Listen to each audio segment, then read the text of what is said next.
موجود ہے اس میں کوئی بہت زیادہ فرق پڑے گا. عرفان صاحب کیا وزراء تنخواہ لے رہے ہیں؟ کیونکہ اس ٹائم پر جب حکومت آئی تھی تب تو یہ کہا گیا تھا، تب وہ بھی اس سے بھی بہت کوئی بڑا فرق نہیں پڑ جانا تھا سرکاری خزانے میں، لیکن ایک چیز ہوتی ہوئی دکھے تو عوام کو ایک حوصلہ ملتا ہے. تب یہ کہا گیا تھا کہ وزراء پے نہیں لیں گے.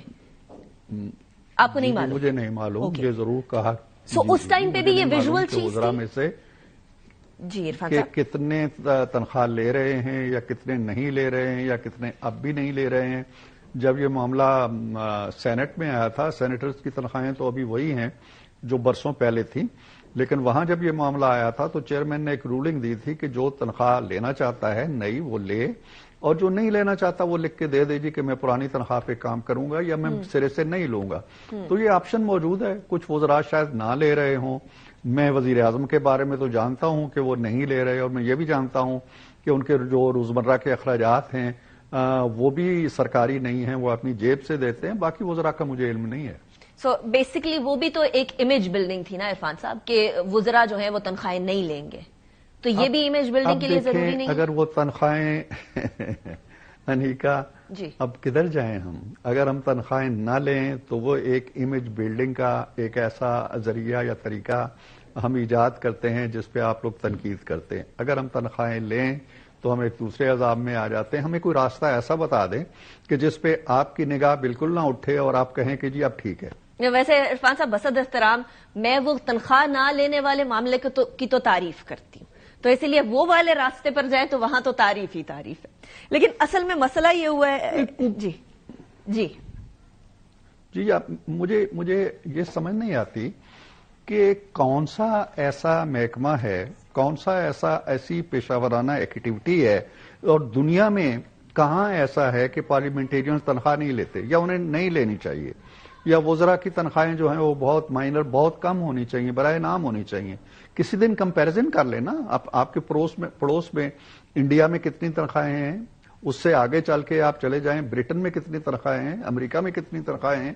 دنیا کا کون سا شعبہ ایسا ہے جہاں تنخواہیں نہیں لی جاتی اور تنخواہیں نہ لینا ایک بہت بڑا اعزاز سمجھا جاتا ہے؟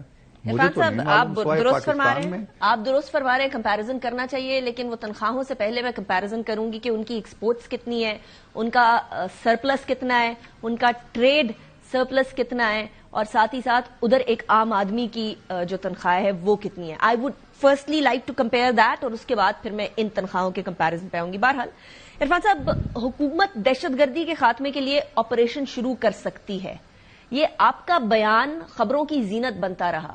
ہمیں تو کل رانا ثناءاللہ صاحب نے فرمایا کہ کسی نئے آپریشن کی بات نہیں ہوئی ہے، ہم تو پہلے ہی حالت جنگ میں ہیں، اور کیونکہ ہم حالت جنگ میں ہیں تو باقی سارے کاموں کی نئے آپریشن کی ضرورت ہی نہیں ہے.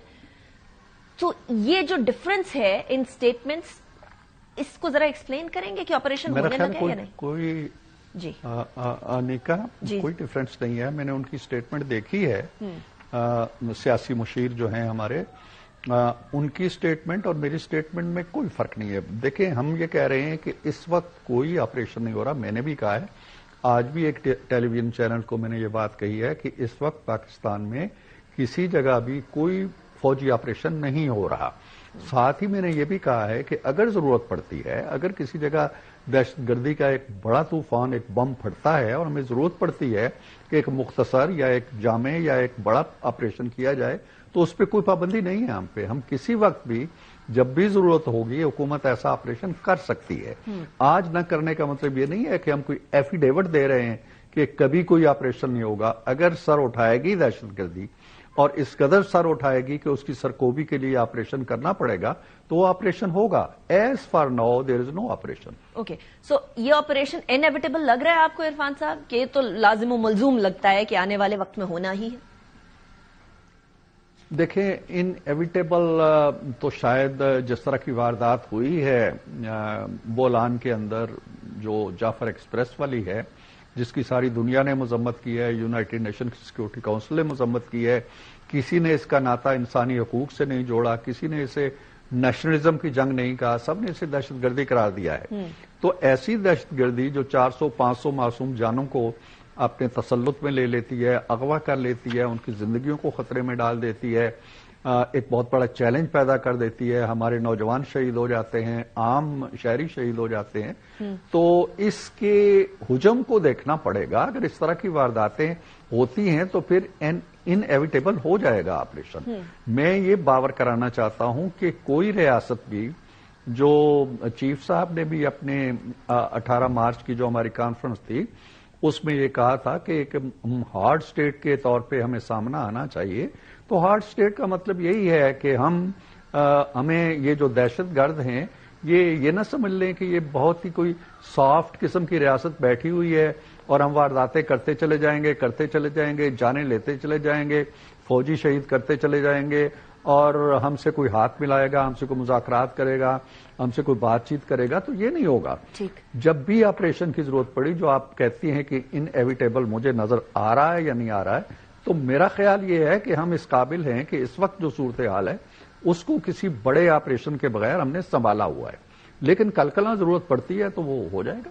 لیکن اس کے لیے عرفان صاحب نیشنل کنسنسس کی ضرورت پڑے گی, اور نیشنل کنسنسس کے لیے گورنمنٹ کی جماعتوں میں تو نیشنل کنسنسس ہوگا, اپوزیشن کے ساتھ بیٹھنا بھی لازم و ملزوم ہو جائے گا. ایسی صورتحال میں پاکستان تحریک انصاف کے سٹینڈ کے حساب سے اگر دیکھا جائے اس تناظر میں, تو آپ کو ایسا نیشنل کنسنسس ہوتا ہوا نظر آتا ہے کہ دہشت گردی کے حوالے سے اگر کوئی نیا آپریشن کرنا پڑے تو کوئی اکٹھا لائے حمل بن سکے؟ دیکھیں, بہت اچھی بات ہوتی ہے اگر ایک نیشنل کنسنسس ہو جائے, جیسا کہ 2014 کے اے پی ایس کے سانے کے بعد ہوا تھا. تمام جماعتیں بیٹھی تھیں اور ایک نیشنل ایکشن پلان تیار ہوا تھا. اس پہ کتنا عمل ہوا نہیں ہوا یہ ایک الگ کہانی ہے. لیکن اب بھی اگر کنسنسس ہو تو بہت اچھی بات ہے. لیکن اگر کوئی ایک جماعت اس کنسنسس کی راہ میں رکاوٹ بنتی ہے اور اس انتہائی حساس قومی ایشو پہ بھی دوسری جماعتوں کے ساتھ بیٹھنے کے لیے تیار نہیں ہے, تو کیا دہشت گردی کو ختم کرنا اور آپریشن کرنا ہماری ترجیح ہوگی یا نیشنل کنسنسس پہ بیٹھے رہنا ہماری ترجیح ہوگی؟ کل خدا نہ خواستہ مشرق یا مغرب سے کوئی مہم جوئی ہو جاتی ہے پاکستان کے اوپر, تو کیا ہم کنسنسس تلاش کرتے رہیں گے؟ ہمیں اس کا جواب دینا ہے, منہ توڑ جواب دینا ہے. تو میرا خیال یہ ہے کہ یہ جو 18 مارچ کی کانفرنس تھی اس میں بڑی حد تک کنسنسس تھا. مولانا فضل الرحمان اپوزیشن کی بہت بڑی مؤثر جماعت ہیں, وہ موجود تھے, باقی ساری جماعتیں موجود تھیں, گنڈاپور صاحب آئے ہوئے تھے جو نمائندگی کرتے ہیں وہاں پہ, اور میں بھی اس کانفرنس میں موجود تھا, اس حال میں موجود تھا. مجھے نہیں معلوم کہ کسی ایک نے بھی کھل کے کہا ہو جی کہ کوئی آپریشن نہیں ہونا چاہیے, یا کسی ایک نے بھی اس بات کی مخالفت کی ہو کہ جی جو ہے ہمیں ہر حال میں بات چیت ہی کرنی چاہیے, یا جو اعلامیہ پڑھا گیا اس کے بارے میں کسی نے کوئی حرف گیری کی ہو.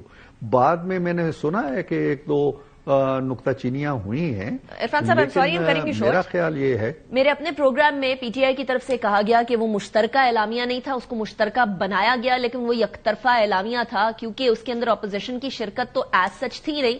اپوزیشن کی سب سے بڑی جماعت کی تو وہ مشترکہ کیسے ہو گیا؟ اینڈ ایڈنگ ٹو دیٹ, علی امین گنڈاپور صاحب کا ادھر آپ کو ان کے ساتھ نیشنل کنسنسس ڈیولپ ہوتا ہوا آیا ایز سی ایم کے پی کے؟ چلیے پی ٹی آئی والا معاملہ تو الگ ہے, ایز سی ایم کے پی کے دیکھیں انہوں نے تقریر کی, انہیں بلکہ سب سے پہلے تقریر کا موقع دیا گیا. انہوں نے تمام تفصیلات بیان کی, اپنی پارٹی کے کنسرنز بیان کیے, وہ پارٹی کیوں نہیں آئی اس کا بھی انہوں نے دلائل دیے. لیکن جہاں تک اس بات کا تعلق تھا کہ دہشت گردی کو ختم ہونا چاہیے اور ان کا قلع کما ہونا چاہیے, اور ان کے لیے ہم فوج کے یا کسی بھی ادارے کے جو اس مہم میں آگے آتا ہے, پیش قدمی کرتا ہے, ہم اس کے ساتھ ہیں. یہ انہوں نے کھل کے بات کہی ہے, اس میں کوئی لگی لپٹی نہیں ہے. بعد میں جا کے وہ سیاسی ضرورت کے تحت کچھ بھی کہتے رہے.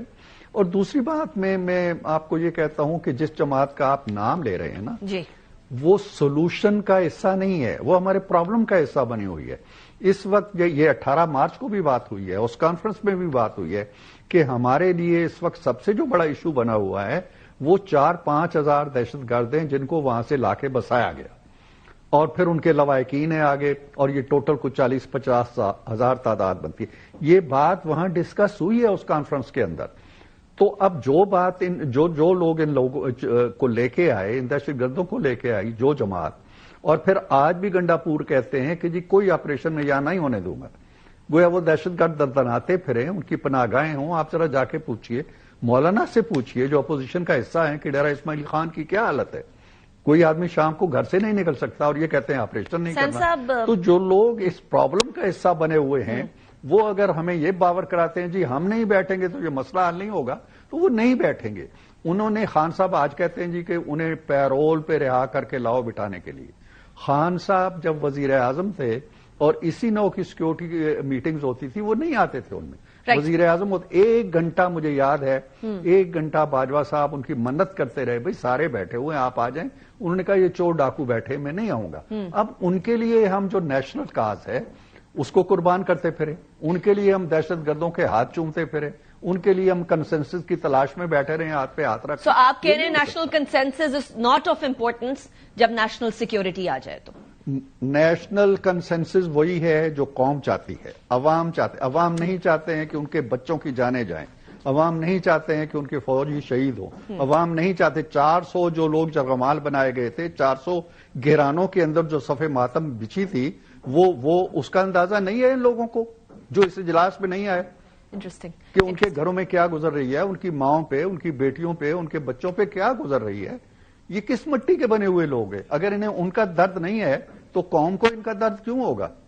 اچھا عرفان صاحب, کل علی امین گنڈا پور صاحب نے کے پی کے ہاؤس میں یہ فرمایا کہ یہ دہشت گرد جو ٹی ٹی پی کے ہیں وہ واپس لا کر ہم نے نہیں سیٹل ڈاؤن کیے, یہ جولائی 2022 کے اندر پی ڈی ایم حکومت آنے کے بعد سیٹل کیے گئے, اس کا باقاعدہ ڈاکیومنٹڈ پروف بھی موجود ہے.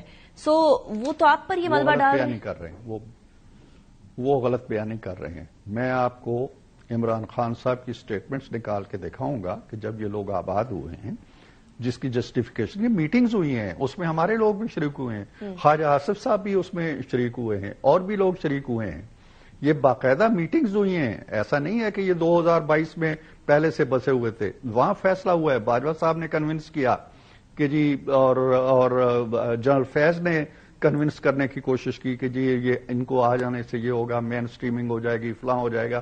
ہمارے لوگوں میں سے کچھ نے اعتراض کیا. خواجہ آصف صاحب نے تو کل کہا ہے کہ جی میں نے تو کوئی بات نہیں کی, ہم سنتے رہے کیونکہ وہ فیصلہ کر کے آئے تھے. جی یہ حقائق کو مسخ کرنا, جھوٹ بولنا, معاملات کو الجھا دینا, یہ ان کا وتیرہ ہے. اب اس حقیقت یہ تو 9 مئی کو بھی نہیں مانتے, کہتے ہیں ہم نے نہیں کیا, یہ فالس فلیگ آپریشن تھا.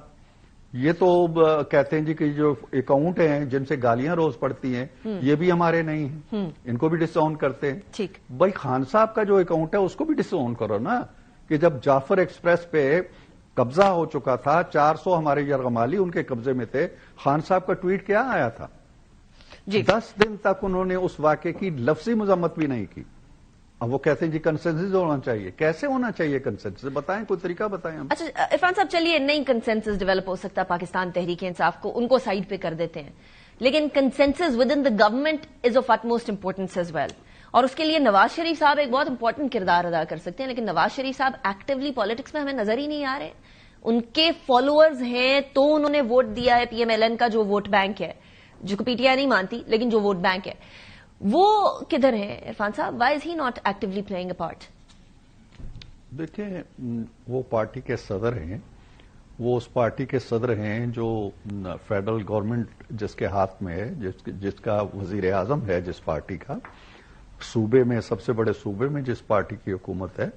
اور یہ جو 18 مارچ کا اجلاس تھا نیشنل سیکیورٹی کے حوالے سے, ان کی پارٹی پوری شدومت سے شریک تھی اور نواز شریف شریک تھے. میں اگر شریک تھا تو میں نواز شریف ہوں نا. جتنے لوگ وہاں آئے ہوئے تھے پارٹی کے, وہ اسی, کیونکہ وہ صدر ہیں اس وقت, غائبانہ شرکت تھی عرفان صاحب. وہ میری بات سن لیں نا. اگر وہ آتے, شخصی حیثیت سے آتے, ایک بڑے لیڈر کے طور پہ آتے, اگر ان کی صحت اجازت دیتی تو اس سے اس کانفرنس کا قد کاٹ بڑھتا یقیناً, میں ایگری کرتا ہوں. لیکن ان کے ایشوز ہیں, میں ذاتی طور پہ جانتا ہوں کہ ان کو سفر کی اجازت نہیں ہے فی الحال, کچھ ہفتہ 10 دن کے لیے, اس کے بعد شاید وہ سفر بھی کریں گے. تو لیکن جب ان کی پارٹی موجود تھی, اگر تحریک انصاف آ جاتی پوری کی پوری, تو عمران خان کے نہ آنے سے کوئی فرق نہیں پڑتا تھا, پارٹی کی نمائندگی ہو جاتی. اسی طرح پارٹی کی نمائندگی ہو گئی ہے میاں صاحب کے نہ آنے سے, اور میاں صاحب ان فیصلوں میں شریک ہوتے ہیں, ان سے مشورہ کیا جاتا ہے,